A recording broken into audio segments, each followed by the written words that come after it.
Parang gusto yun. Ang tagal na itong malis ng amo natin to. Para makapagpahinga na tayo. Hoy! Gustin! Lando! Ba't pa nagkukwento nyo? Kwento kayo ng kwento. Tapusin nyo na kagad yung ginagawa nyo yan. Saka pala, Gustin, di ba sinabi ko sa'yo, tumawag ka pa ng isang helper para mabilis ang trabaho? Foreman, sinabihan ko na yun. Eh baka parating na yun, natraso lang ng konti. Ay, anong oras pa? Anong oras pa darating yun? Eh, tanghali na. Baka matagalan pa yun. O sige, sige, tapusin nyo na yung ginagawa nyo. Sige na. Sige na, Paul. Pare, nagay mo na rito. Ako, tinanghali tuloy ako. Nakakaya kay Gustin. Dito na siguro yun. Ayun, may gumagawa. Ako po, kay Gustin. Oh, Haris, putang tagal mo. Wala ka pa hinihintay ni Foreman ah. Gustin, sino ba yan? Ah, Paul, ito na po yung papasok dito na helper. O sige, papasukin mo nga rito at kakausapin ko.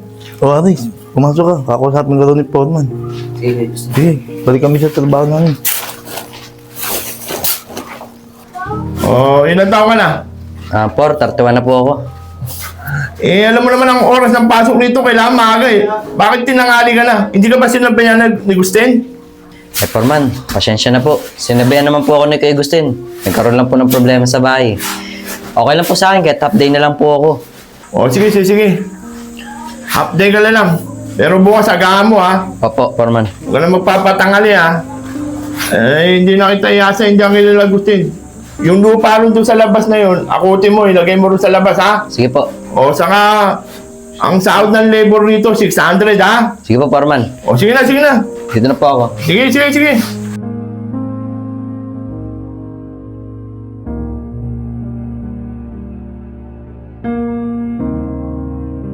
Sabi mo yung pinasok mo.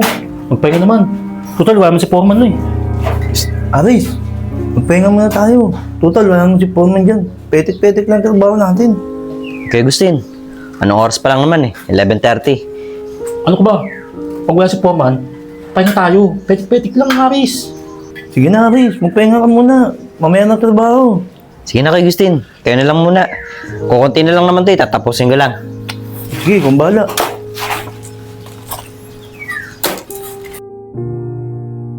Ano gusto yun? Mamayang gabi ulit? Sige, pare. Yan! Ayos! Mamayang gabi, paldo na naman tayo nito.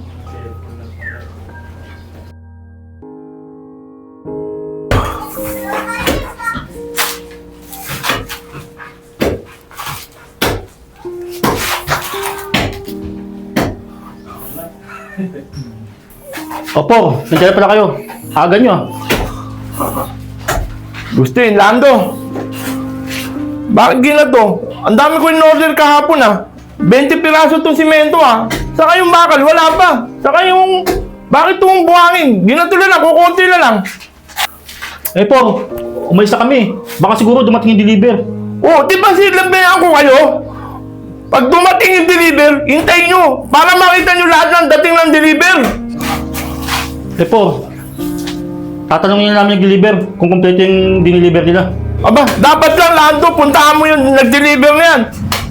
Tanungin mo maigi. Aba, pag hindi, ako mag-aabono niyan. Sakto ang binigay sa akin pera ni boss.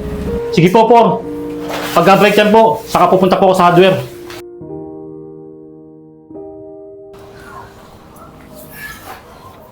Por, nakausap ko na yung nag-deliver kagahapon. Eh, Por, sabi po doon nila, kompleto to yung diniliver nila dito eh. Ano? Kumpleto? Paano naging kumpleto? Eh, kulang nga eh.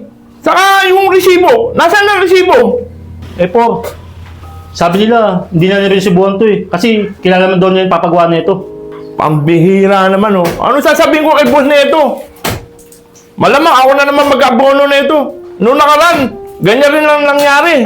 Ilang simento rin in-order ko, wala rin. Ako na lang nag-abono. Sige na, sige na. Bumalik na kayo sa trabaho, mag-aalauna na.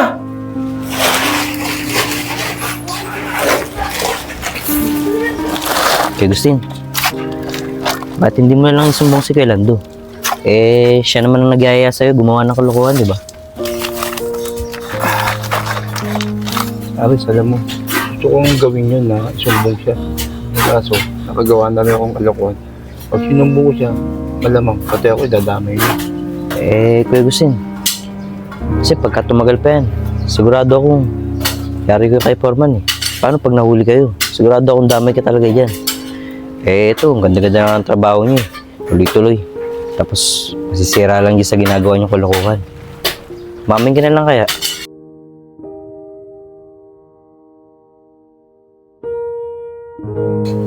Ano Agustin? Mamaya ulit.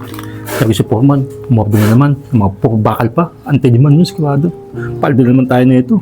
Agustin, mabibigat yung bakal. Sigurado. Hindi natin kayang buhat ng dalawa to. Agustin. Aray, di ba sinabi ko naman sa'yo na ayoko na. Saka yun, hindi sanay sa ganyan trabaho yan. Hindi sasama sa atin yan. Sige, kung ayaw mo, bahala ka. Siya na lang tatanungin ko. Aris, gusto mo bang sumama sa akin? Kumita ng pera, malakihan to. Papaldo ka nito sigurado. Kuya Nando, malaking yung pera po. Ano po bang gagawin natin? Basta, huwag ka na maraming tanong. Basta sumama ka na lang. Sige po, Kuya Nando. Sama po ako. Aris, ano ka ba? Di ba naman yung trabaho namin yun? Ano ka ba? Huwag ka na makialam. Sumama na nga siya, nakikialam ka pa. O Aris, nag-break time yung dalawa. Ba't hindi ka mag-break time? Sige na. Hindi na po. Nag-almusal naman po ako sa bahay bago pumasok. Tsaka nagtitipid din po ako.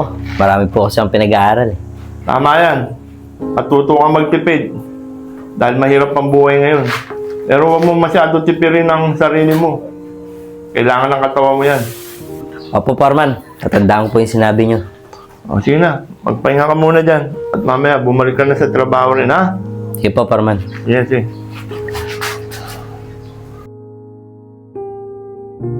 Oh, ano? Kumpleto na yung mga sahod nyo, ha?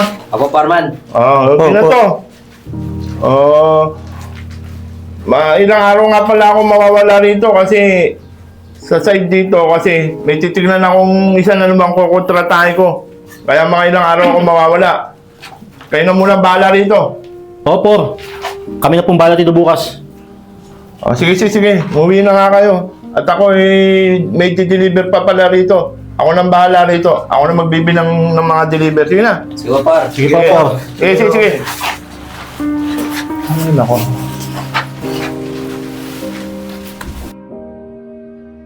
Bisa mo Aris, tingnan, bisa mo. Kuya Nando, hindi kaya delikado. Baka mahuli tayo. Anong mahuli? Linggo ngayon, walang tao dun sa site. Saka sabi ni Foreman, di ba? Matagal siya mawawala. Ito na, bisa mo. Ito na. Aris, siguro tama na yan. Paldo na tayo dyan. Tara na.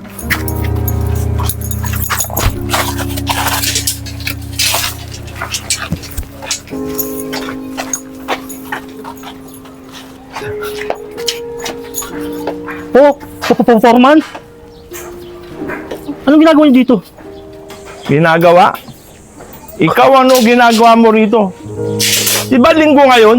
Wala ka dito dapat ah. Foreman, di ba sabi niyo ilang araw kayo mawawala? Saka itong baka na to, inaayos lang po namin to, Foreman. At sino naman naguto sa Lando? Saka araw ng linggo ngayon. Alam mo naman, wala tayong gawa ng linggo ah. Aba, sumusobra sipag mo. Saka, huwag ka na magsinungaling. Alam ko na mga kalokohang ginagawa mo at mga pagnanakaw rito sa ginagawa natin. Paano nila may Foreman yun? Siguro si Agustin. Foreman, inamin na namin. Pero hindi lang ako mag-isa dito. Kasama si Agustin. Kung makatanggal ako sa trabaho, kailangan sama si Agustin. Ganyan nga gagawin ko sa inyong dalawa, Lando. Pero si Gustin, bibigyan ko pa ng isang pagkakataon. Pero ikaw, hindi na. Dahil sa lahat ng pinaggagawa mo kalokohan dito sa pinagtatrabaho natin, kahit hindi mo na ako bayaran, huwag ko lang makita ang pagmumukha mo rito sa pinagtatrabaho natin. Agustin? Anong ginawa mo? Siguro, ikaw lahat nagplano na ito, no? Para matanggal ako. Kuya Nando, kakamali ka. Pinilit mo naman talaga si Kuya Agustin eh, sa mga kalokohan na gusto mo. At ako rin nagplano kung anong dapat gawin. Dahil ako nagsabi kay Foreman, mga ginagawa mong kalokohan. Po, Foreman, patandaan ko po yung sinabi niyo. Sige na, magpahinga ka muna dyan. At mamaya, bumalik ka na sa trabaho rin, ha? Sige po, Foreman. Yes, eh. Kuya, sabihin ko na kaya kay Foreman. Tama. Sabihin ko na. Por.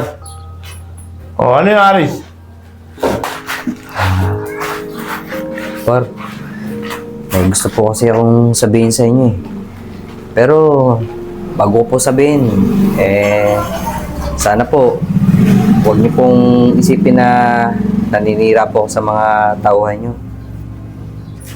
Hindi kita maintindihan eh. Ano ba yung gusto mo sabihin? Sige na, sabihin mo na. Ano yung sasabihin mo? Por, ang totoo po kasi, kaya po laging kulang yung mga materials nyo. Si Kuya Lando at si Kuya Agustin po ang kumukuha nun. Ano? Totoo ba yung sinasabi mo, Aris? Opo, Por. Totoo po yung sinasabi ko dahil narinig ko po yung mga usapan nila. Mamayang gabi ulit. Fernando, tigil na natin to.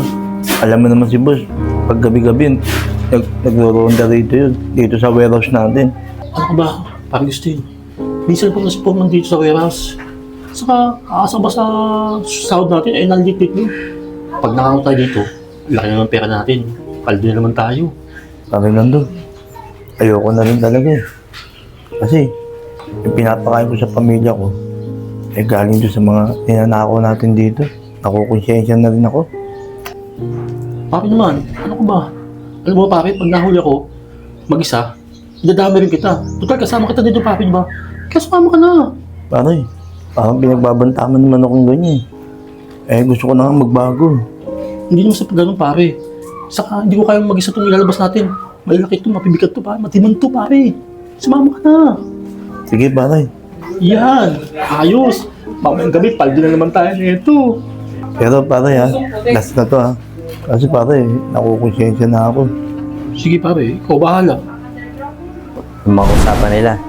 Kahit ako po mismo eh, niyayaya po ni Kuya Lando. Pero, Por, gusto ko po sana, si Kuya Agustin, huwag niyo po sanang tanggalin sa trabaho. Bakit hindi ko na may sasama si Agustin? Di ba ikaw na may sabi? Dalawa sila gumagawa ng kalokohan dito sa trabaho. Opo, Foreman, totoo po yun. Pero si Kuya Lando po talaga ang promotor nito.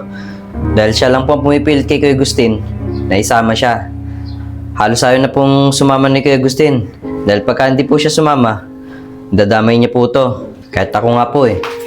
Niyaya po ni Kuya Lando na gawin po yung kalokohan na yun. Ano sabi mo? Pumayag po ako. Pero ang totoo po niyan, may plano po akong magsabi sa inyo para malaman niyo po kung anong kalokohan ang ginagawa niya. Ganun ba? Paano ko naman siya malalaman kung gumagawa siya ng kalokohan? Saka, at paano ko siya mahuli? Por, ganito po gawin nyo. Sabihin nyo po na mawawala po kayo ng ilang araw. Sigurado ako, doon po siya kikilos. Tama si Aris. Kaya nalaman ko lahat ng pinaggagawa mo kalokohan dito. Kaya abang maaga pa, umalis ka na rito bago ako tumawag ng barangay. Sige na, umalis ka na!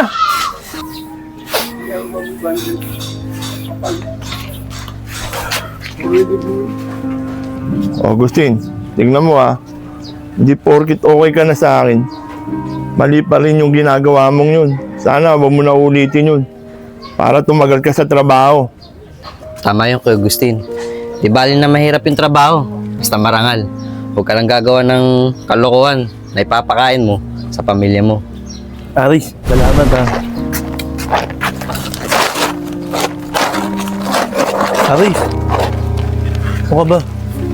Di ba ayaw mo yung ganun gawain? Bakit sumama doon kay Lando?